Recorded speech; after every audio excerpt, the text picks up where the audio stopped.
সে অনেক কাল আগের কথা। পটলপুর নামের ছোট্ট একটা গ্রামে বাস করত এক কৃষক। নাম তার রামু। রামু খেতে কাজ করত এবং অত্যন্ত পরিশ্রমী ছিল। রামুর একটা অতীত ইতিহাস আছে। রামুর এক পিসি থাকে তাদের গ্রাম থেকে অনেকটা দূরে। সেই ছোট্টকালে সেখানে যাওয়া হয়েছে, তারপর আর কখনই পিসিদের বাড়িতে যাওয়া হয়নি। এর ভিতরে অনেক ঘটনা ঘটে গেছে। আজ মনটা বড্ড কাঁদছে রামুর, তার পিসির বাড়ির খবর নিতে, পিসিদের বাড়ি থেকে ঘুরে আসতে। যেই কথা সেই কাজ। রামু তার বাড়িতে ফিরে তার বউয়ের সাথে সব কিছু বলে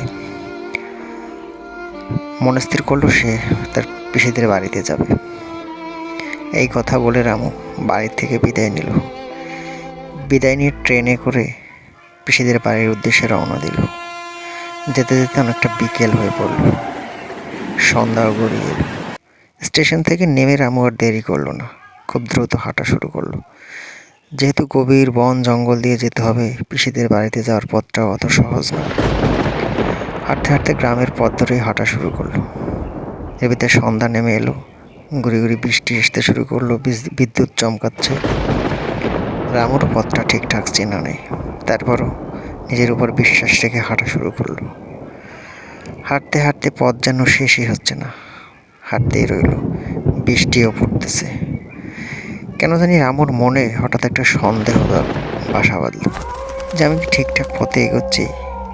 কিছুক্ষণের ভিতরে রামু বুঝতে পারলো যে সে আর সঠিক পথে নেই। সে বনের পথ ভুলে হয়তো অন্য কোনো গন্তব্যের দিকে রওনা দিচ্ছে। এটা ভেবেই রামু একটা গাছের নিচে দাঁড়ালো। ততক্ষণে রাত অনেক হয়ে গেল এবং ভাবতে থাকলো। নিজেকে বলল, যা হয়েছে হয়েছে, এখানে আমি রাতটা কোনো মতে কাটিয়ে দিই, সকালবেলা হয়তো কারোর সাথে দেখা হয়ে যাবে, তখন পথ চিনে রওনা দেওয়া যাবে। এই ভেবেই রামু ওখানেই বসে পড়ল। প্রচণ্ড ক্লান্ত লাগতেছিল। অনেকটা পথ খুব তড়িঘড়ি করে হেঁটে আসছে, তার ভিতরে বৃষ্টিতেও ভিজেছে। এখন রাতটাও গভীর হয়ে যাচ্ছে। যাই হোক, অত চিন্তা না করে রামু সেখানেই শুয়ে পড়ল এবং শোয়ার সাথে সাথেই নিদ্রা তাকে ঘিরে ধরল এবং গভীর ঘুমে সে সেখান থেকে আচ্ছন্ন হয়ে পড়ল। জঙ্গলের রাত, অচেনা জায়গা, অনেক ধরনের অচেনা পশু পাখি জীবজন্তুর শব্দ প্রতিনিয়ত তার কানে ভেসে আসতেছিল।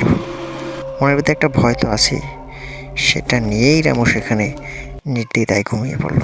যা হবে দেখা যাবে। হঠাৎ বিকট একটা শব্দে রামু উঠে বসল এবং অলৌকিকভাবে চেয়ে দেখলো তার সামনে সুন্দরী একটা মেয়ে দাঁড়িয়ে আছে এবং তাকে বলল, রামু, হয়তো তুমি পথ ভুলে গেছো, তাই জন্যই তুমি এখানে শুয়ে আছো। তুমি এখানে না থেকে আমার সাথে চলো। এই জঙ্গলের ভিতরে আমার সুন্দর একটা প্রাসাদ আছে, সেখানেই তুমি রাত কাটাবে।